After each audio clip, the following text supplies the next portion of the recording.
Hi guys, welcome to the second session questions for Reid Along, the Vampire Lestat Book Club. If you are just joining us, my name is Kirsten and I am currently running what is called Reid Along, the Vampire Lestat Book Club. It is essentially a semester-long seminar course slash book study slash book club centered around reading The Vampire Lestat by Anne Rice. We are reading it in anticipation for AMC's Interview with the Vampire Season 3, and I will link a couple of videos about Reid Along down below, as well as my Instagram, my Twitter, and our Google Classroom if you would like to learn a little bit more about it and maybe join us in anticipation as well. But this video is going to be short and sweet. This is just reading through the questions for the second session of Reid Along. This is for some of my auditory learners out there, and also just so that way if anybody stumbles upon these, maybe this will pique their interest and they'll want to join us and give us their wonderful insight into this book as well. 2 weeks ago, we started reading The Vampire Lestat by Anne Rice, and we started off nice and easy and slow, and we only read the first about 13-ish pages of the book, which is Downtown Saturday Night in the 20th Century, 1984. There were a couple discussion questions, some about the reading itself, and some more that were Season 3 speculative questions. However, this next session is the session where we are really getting into the meat of this book. We are reading what starts off as The Early Education and Adventures of the Vampire Lestat.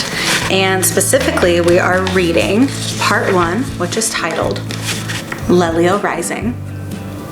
And we are reading Part 2, The Legacy of Magnus. Part 1, Lelio Rising, is about 44-ish pages, and Part 2, The Legacy of Magnus, is right at about 60 pages, giving us 104 pages for the second session of Reid Along. The questions for the second session of Reid Along can be found on my Instagram and my Twitter, but they are predominantly focused on being posted on my Google Classroom, because that is where I am taking answers from all of the amazing people that are participating in Reid Along. So I am going to once again link our classroom code and hopefully get a couple more people that want to join and give some of their insight to these next couple sessions. I divided the questions this time into 3 separate sections. There are 3 questions for Part 1, Lelio Rising, and 3 questions for Part 2, The Legacy of Magnus.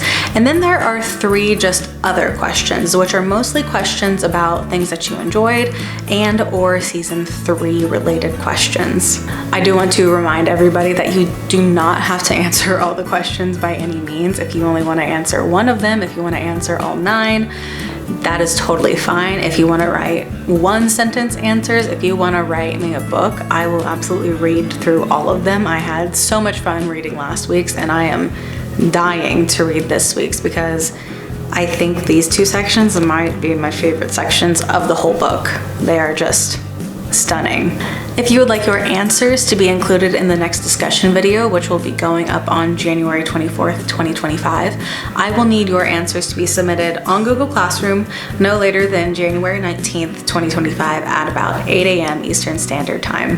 This is just so I have enough time to record the video, edit it, and get it posted and make it as good as possible for everyone. All right, so our first 3 questions are for Part 1, Lelio Rising. And question number 1 reads, Lestat de Lioncourt is a famous anti-hero in literary history. All heroes, anti or otherwise, have an origin story, or more specifically, have a transformative event that sets them apart from the ordinary human. For Lestat, this origin story is the wolves. What were your initial reactions or thoughts to the scene with the wolves, and how do you think that this event will impact the remainder of the novel?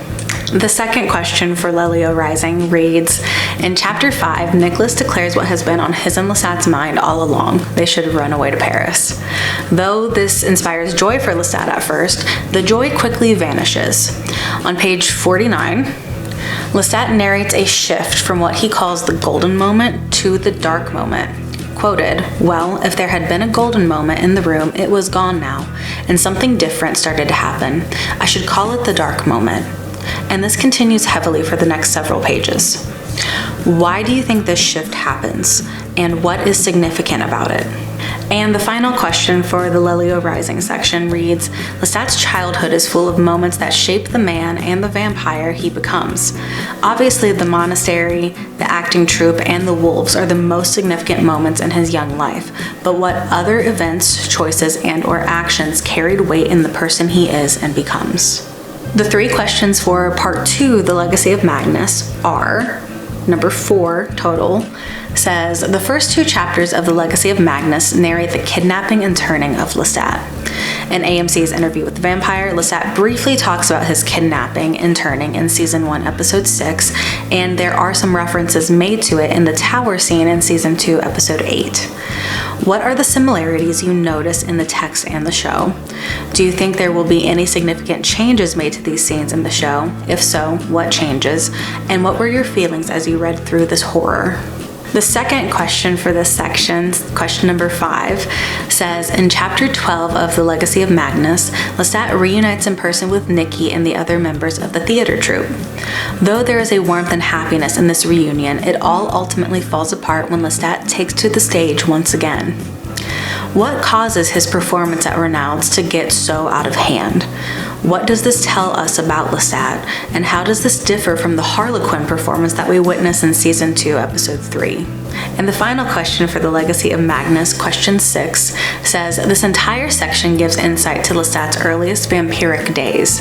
How does Lestat take to vampirism, and why does he take to it in such a way? The final 3 questions, questions 7, 8, and 9, are more about your own just thoughts and feelings about the reading as a whole and about some season 3 stuff.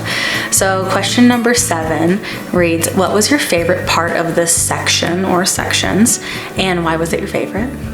Question number 8 reads, when season 3 airs, which part of the section do you think is the most imperative moment for us to see play out on the screen, and why? I know there will probably be several things that we definitely have to see, especially in these sections. So if you just want to narrow it down to one, that's fine. Or if you want to elaborate on all the ones that you think are the most necessary, that's totally great too. And finally, question number 9 is a self-indulgent question by all means, which is, how do you think Louis would/will react to hearing these moments of Lestat's life? I'm talking very specifically AMC's interview with the vampire, Louis de Pontelac. Once again, thank you so much if you have taken part in Reid Along in any capacity, whether it's actually participating, supporting me, anything like that. I appreciate it so much, and I'm having the greatest time doing Reid Along with you guys. Hopefully, cross fingers, I am getting a couple videos out to sort of pair with Reid Along. One coming up soon will be a historical lens analysis of Lestat through looking at the French Revolution and the witch trials in Europe. And another upcoming video will be a deep dive analysis of season 2, episode 3, specifically our 1700s flashback and why Armand is a liar. If you have any questions about anything with Reid Along, please do not hesitate to reach out to me on Instagram, Twitter, on Google Classroom, or my email, which is jamreadersondaily@gmail.com. Thank you so much, and I am so looking forward to reading through the answers that you guys have to these questions.